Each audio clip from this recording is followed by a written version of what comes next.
आज आपण मंदिराच्या बाहेर प्रसादाच्या रूपात जो पेढा मिळतो तो पेढा बनवणार आहोत. हा पेढा कमी वेळेमध्ये बनवून तयार होतो आणि करायला पण अगदी साधा सोपा आहे आणि कुणालाही येईल असा पेढा आहे आणि खायला पण तेवढा टेस्टी लागतो. चला तर मग बनवायला सुरुवात करूया. मी अशाच किचनमध्ये आपल्या सर्वांचं स्वागत आहे. त्यासाठी आपल्याला लागणार आहे खवा आणि मी 600 ग्रामच्या दरम्यान खवा घेतलेला आहे. आता आपल्याला कढई गरम जाड बुडाची कढई घ्यायची आहे आणि तिच्यामध्ये 600 ग्रामला 350 इतकी साखर घालायची आहे आणि त्यात थोडंसं पाणी घालायचं. बघा, साखर भिजेल इथपर्यंतच पाणी घालायचं आहे. साखर थोडीशी हलकीशी विरघळून द्यायची आहे आणि त्याच्यानंतर खवा आपल्याला त्याच्यामध्ये घालायचा आहे आणि एकसारखा हलवायचा आहे.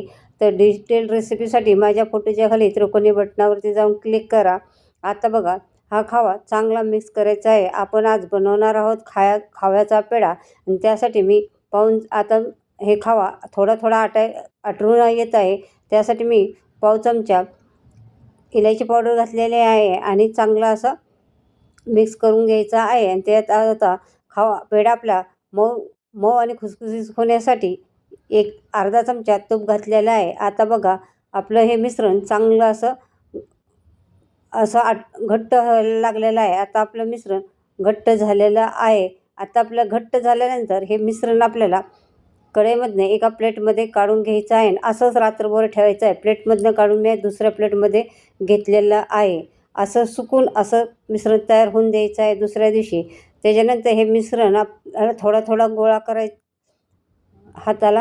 हातात घ्यायचा आहे आणि असा मळून घ्यायचा आहे आणि एकजीव करून घ्यायचा आहे. जेवढं तुम्ही हे पेढ्याचं मिश्रण मळून घेताल तेवढा पेढा आपला सॉफ्ट आणि मऊसूत होणार आहे. एक लाटी असं एक गोळ्याचा रोल करून घ्यायचा आहे आणि रोल केल्यानंतर आपल्याला एकसारखा असा चाकूने कट करून घ्यायचा आहे, जसं आपण करंजीच्या पारेला करतो तसा.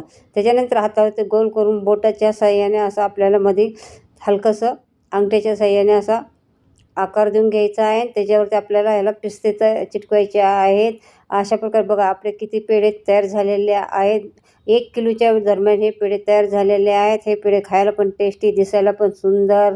अशा प्रकारे तुम्ही ज्या पद्धतीने मी बनवले त्या पद्धतीने करून बघा. अशाच किचनच्या रेसिपीला पाहत राहा. चॅनलवरती नवीन असाल तर चॅनलला सबस्क्राईब करा, शेअर करा, कमेंट करा. आपण पुन्हा भेटणार आहोत नवीन रेसिपी.